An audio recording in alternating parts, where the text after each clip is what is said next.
Blushing. The involuntary red alert of the face that shows up exactly when you don't want it to. You're caught in a lie, complimented unexpectedly, or trip over your own feet in public, and boom, your cheeks betray you before you even open your mouth. It's often viewed as the body's way of saying, "Please don't look at me," while ironically ensuring everyone definitely is. But while blushing might feel like your dignity is being roasted alive, it turns out this awkward reaction may actually be one of evolution's most clever social tools.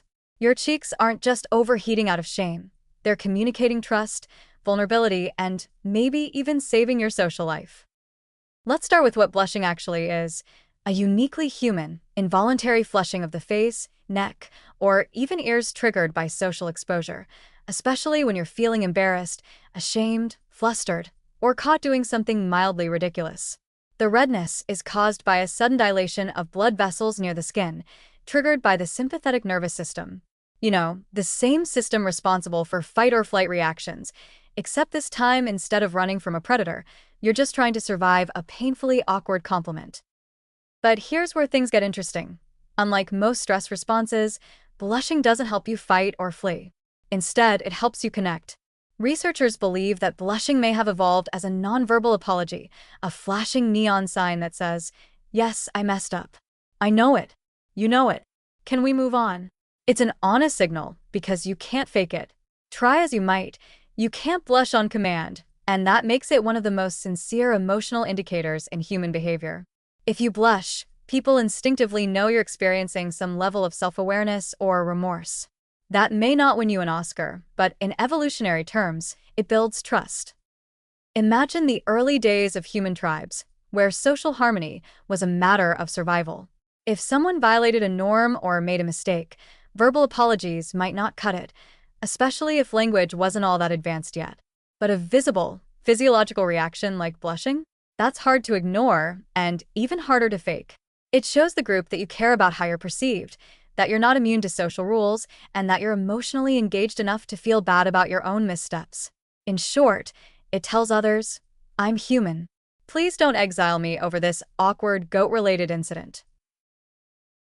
Even today, blushing still works as a social lubricant. Awkward, damp, and totally involuntary. When someone blushes, we often feel more empathetic toward them.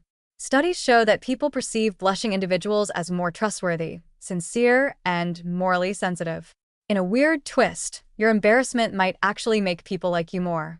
That moment where you want to disappear into the floorboards?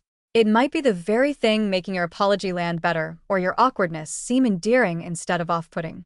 You're basically radiating vulnerability, and unless you're in a courtroom or a high-stakes poker game, that tends to work in your favor. It's also worth noting that blushing is incredibly specific to social situations.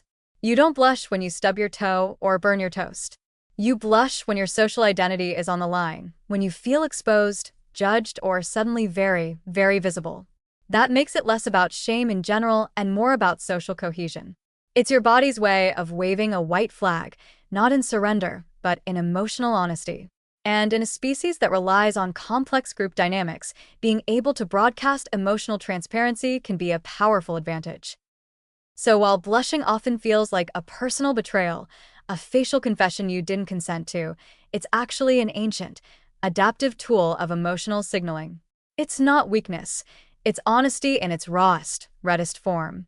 It lets people know you care, that you're self-aware, that you're emotionally tuned in. It may ruin your poker face, but it could save your relationships. The next time your cheeks flare up after a blunder, try not to curse your biology. That's not just your skin losing its chill. That's your evolutionary wiring flipping on the social spotlight and saying, "I'm awkward, I care, and I'm trying."